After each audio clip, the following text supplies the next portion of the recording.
More snow means things continue to add up here in Plantsville and at ski areas across Connecticut. Quite simply, the downhill trend continues.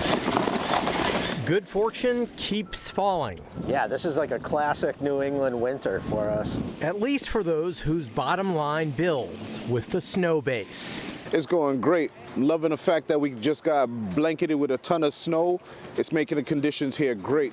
It's not a typical Tuesday at Mount Southington. Schools closed, lifts open. A fresh foot of snow has just added to an already extraordinary season.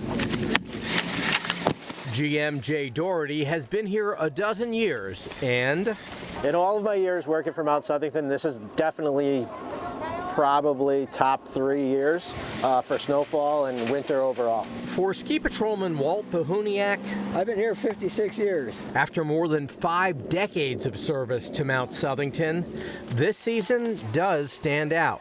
This year has been unbelievable. We've had fantastic snow all season.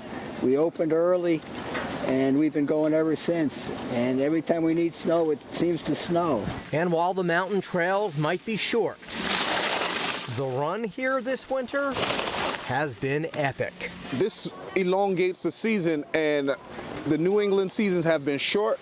This one is going to go well into March and hopefully into April, and that's what it's all about. Yeah, we're seeing record participation this year, better than any other year that I've ever seen. So you might as well come out and enjoy the slopes. And between man-made and Mother Nature, the base has added up. It is now around 3 feet here at Southington. In Plantsville, Jim Altman, Fox 61.